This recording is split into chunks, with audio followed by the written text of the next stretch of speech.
Working. Thank you, Sean Harvey, for letting me know sound is not working. So thank you all for joining us out there in the Super Cool Nerd Nation. I am Jason the X. I'm going to cut all of that because that's what happens when it's just me. So through unfortunate circumstances, everyone wasn't able to be here tonight. But that doesn't mean we shouldn't have a show tonight. I'm going to go ahead and give y'all something. There's been a lot of news this week. Maybe we could talk about it, have some fun in the chat, discuss it, and talk about some upcoming events going on. But a bit of house cleaning. I don't mean to steal that. That's actually from a YouTuber I actually like. But we did our first stream back on Twitch this Saturday of our D&D campaign. YouTube has been having some problems with getting that stream up on YouTube, so I'm working on it. I think I found out what's going on with it, and that stream will be available tomorrow. It was a very good D&D game. If you were not able to catch it live, twitch.tv/SCNS live. We go Saturdays, 3 p.m. It was a fun game. It's full of piracy, so definitely go check that out. So, biggest news this week. Well, you know what? I'm going to start with some other stuff. That writer strike is still going on. They still haven't started. They still have not paid writers what they want, and they're kind of starting to suffer for it. And we as fans are going to suffer too. But you know what? Pain is life. The Spider-Man 4 movie, which apparently the ideas have been laid out, things are happening with it, but unfortunately things had to be halted because of writers. Yes, you need these people to put words to paper so that someone actually has something to say while they're being filmed on multi-million-dollar sets. Well, unfortunately, Spider-Man 4 will be one of those movies that is suffering. It has shut down even just any writing whatsoever, along with a bunch of other Marvel properties that have stopped. Blade currently is not going on. I believe one of the shows they were working on too. One of the ones on Disney Plus, but a lot of things have been halted because you need people to actually tell the tale that's going to be put on screen. Now, is this writer's strike going to break anytime soon? I'm not sure, but I'll tell you one sign is when rich people stop getting the money that they need. Netflix shareholders today declined to pay the upper echelon of the company in a non-binding vote at the annual shareholders meeting. The say on pay vote won't ultimately prevent execs from collecting as expected, but is a rare public rebuke of the compensation of media executives at a time of growing scrutiny. So here's how poor people get paid. You stop rich people getting paid. It's not exactly trickle-down economics. It's actually quite the opposite. Somehow this ball is going to roll uphill. Kudos to the shareholders for Netflix for standing firm with the writers and actually saying, no, nothing's being done. We're not getting any new content. Nothing is being developed, so we're just going to hold your money. Something like this happening, I think more studios should actually take the lead and start doing something like this. You want to get some work done, you want to get some people paid, take away their money. So kudos to the shareholders for Netflix, because those are just, well, they want to get rich, and unfortunately they're not getting any richer if any content's not being developed. So Netflix, stand strong. Don't pay them people until writers get paid and get off the picket line and back to work writing for some of our favorite movies out there. So speaking of the MCU and movies, we have, okay, this one is a rumor. It's a rumor as far as casting may have been leaked for the upcoming Fantastic Four movie. Now, since they did their big celebration where they just basically did a big blue line making the 4 thing, nothing has been said, and everyone was hoping that what's his name, Jim Krasinski, who played Dr. Reed Richards in Doctor Strange, was going to play Reed Richards, but it doesn't look like that's going to happen. Sorry, I'm getting all fumbled because I normally have other people to rely on, and they are my bridge to get through this crap. So the rumored casting, and this comes from there's a story on Forbes, so it's picking up a lot of steam, but the rumored casting is Adam Driver as Reed Richards, Margot Robbie as Sue Storm, Paul Mescal as Johnny Storm, and David Diggs as Ben Grimm, the ever-loving blue-eyed thing. I don't... All right. I'm not the biggest Margot Robbie fan. I'm going to tell y'all right now. I'm not. And I know that's going to sound bad. I'm just not. Everything. I did like her in the Harley Quinn Birds of Prey movie. Adam Driver, fine actor.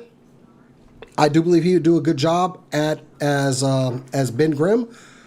Everybody else, I really don't know a lot about Paul Mescal, but David Diggs, I do love as Thing. So yeah, make that one happen. Now, none of this is set in stone. We still have 2025 until Fantastic Four comes out, but y'all tell me, what do you think of this casting? I think it's okay.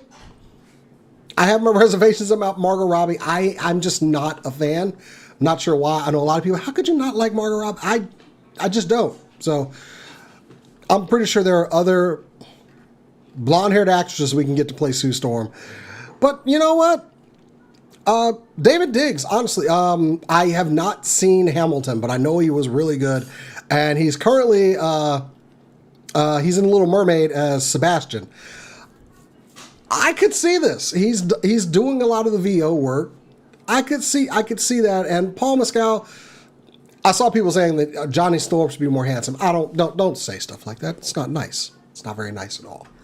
Speaking of being nice, though, I would like to say this is June 1st, the first day of Pride Month. If you celebrate, I am happy for you that you exist. You are always someone, and never forget that. And you always have an ally in me. It's a shame that everybody else isn't here. I'm the only cis male on this show. All right. Let's talk about some Transformers and space. So, I like combining science and toys because hang on, I'm getting my stuff together here. So, the Japanese Aerospace Exploration Agency, JAXA, have teamed up to give us a Transformer based off of their rover, which will turn into an Optimus Prime. They're teaming up with Takara Tomy. This is not anything to do with Hasbro right here. This is just a little lander called the Sora Q. I am a collector of Transformers, and I want this thing. It's for science. Of course, it's got a little matrix of leadership through the glass. This looks to be a kind of the recent Leader Class Prime that they released, but with some retooling and a couple panels slapped onto it. I still dig it. So this is going to go on sale March 2024. It's going to cost you about $79, and I don't know how much. I don't know how I feel about that, but I've paid more for Transformers. So it looks to almost be in the Masterpiece kind of scale. I'm trying to get one of the. Here's a better look at the rover that it's going to be transforming into. You got the solar panels, you got the dish on the front of it. Looks pretty cool. Looks like something out of science fiction, but no, y'all, this is today. This is the new. This is science as it exists right now. So yeah, if anybody wants to get this for me before it goes on sale, you can actually pre-order it through a platform, Campfire. Whoa, you can get that a month before street date. No, I'm not going to do that. I'm not doing that at all. Let's just try to get it through legal means. So yeah, science and Transformers, let's combine them all. And as long as we're on science and NASA, when did we stop pretending that UFOs just didn't exist? Because now it's they exist. We've always known they exist. NASA is releasing video. The military is releasing video. Hey, look, here's our planes chasing something that we can't catch. And everyone just being it's cool. Well, NASA actually held its first public meeting recently on the fact that, yes, these UFOs are out there. And some of the numbers were quite surprising. Apparently, they were discussing around the 800 events that have been collected over the past 27 years. Now, y'all do the math. That's a lot of events in 27 years. These were made in Earth's airspace, not space or over the sea. Some of them said, hey, these are mistakes. It's commercial aircraft. It's someone mistaken what they saw. But about 2 to 5% of these, they said, yeah, we don't have a real good explanation for that or what it is or how it moves like that. But if you want to watch it, it is available on YouTube right now on the NASA channel, on their official channel. It's just out there. It's a 4-hour conference. I definitely recommend you watch it if you like to hear about UFOs and how, this is apparently a truth that we're just going to accept now. I mean, kind of always knew. This is a typical example of the thing that we see most of.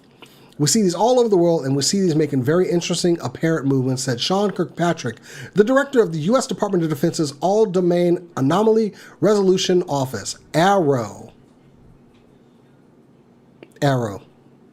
Okay.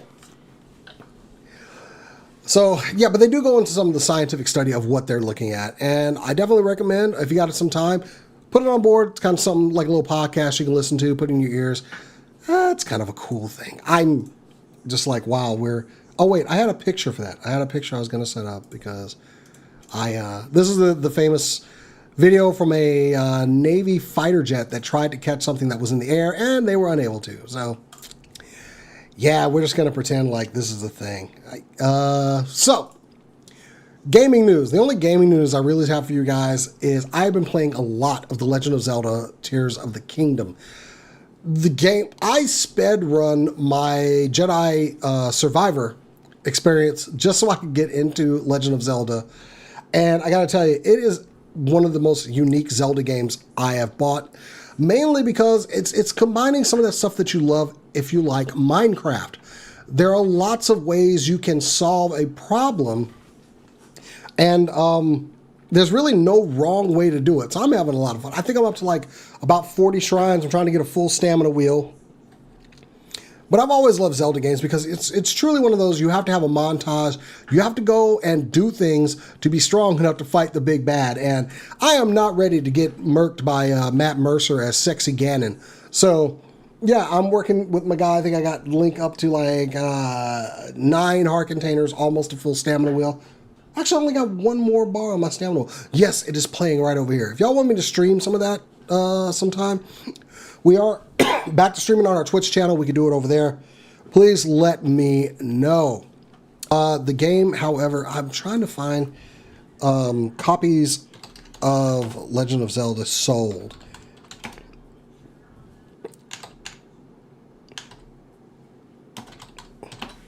That's right, I can do this. I think we talked about this on the show, but in the first 3 days of this game being on sale, 10 million copies were sold.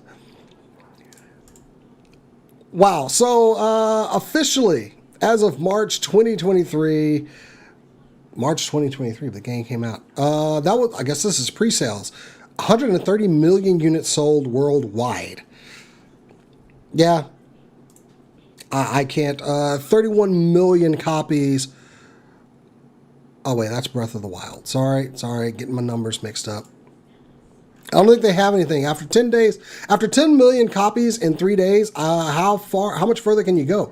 So, yeah, I definitely recommend this game on Switch. It has taken up a lot of my time. It's going to take up a lot of my time going forth. But it's fun.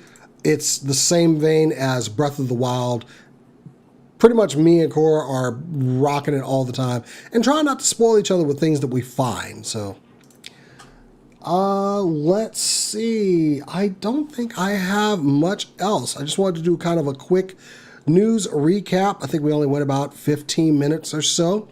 There are some events going on in Dallas this weekend. Project Acon is returning to the Irving Convention Center. I know last year I went and I found the experience to be very cramped. The Irving Convention Center is far too small for conventions to be run around here, but apparently they have an additional portion that they will be running programs over. We are not invited as press. They used to be very good to us, but that time is over, I guess. I've seen some pushback on a lot of people with getting in. I actually did not even try to get SCNS in this year, but it is something, maybe I'll drop by just as a fan, maybe shoot like a little short video or something. But we are excited because in 7 days, 19 hours, 41 minutes, and 30 seconds, Dallas Fan Expo returns to the Kay Bailey Hutchinson Center, June 9th through the 11th.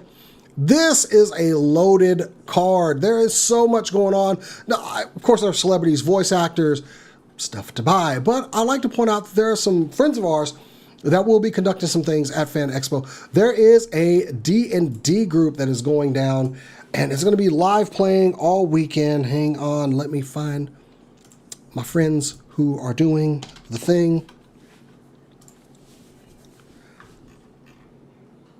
So shout out to the D&D group that's playing. I'm actually going to put the link in the comments.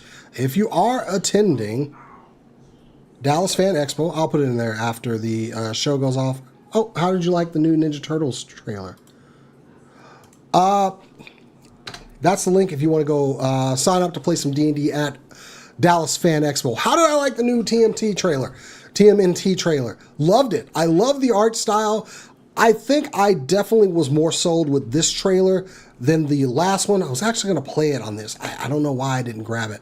But the colors look great. I don't know why it's going live again. There we go. Had to change that up a little bit.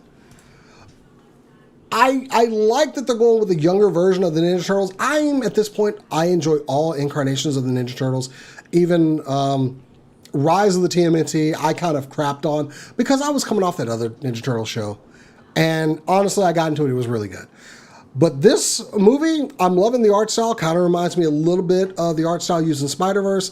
I like that we're seeing more of the characters. They honestly look a lot like the old school 80s toys with the colors and how the weapons look. Definitely interested, definitely going to see it. Looks pretty good. And the new toys, we did get a look at some of the stuff that's coming out for San Diego Comic-Con. News on that will be coming soon to the channel. We hope. But plane tickets may have been purchased. Yeah, I'm hoping to actually pick up that exclusive Ninja Turtle set that's out there. But yeah, I am excited for the new Mutant Mayhem movie coming out from Nickelodeon. Seth Rogen looks like he did a really good job in this. Like I said, I will have that link in our description, talking a little more about D&D. But yeah, this is going to be some local people. You can pre-register your spot. It's happening all next weekend. Just fill out the form. Go play that. Room D175 at Dallas Fan Expo.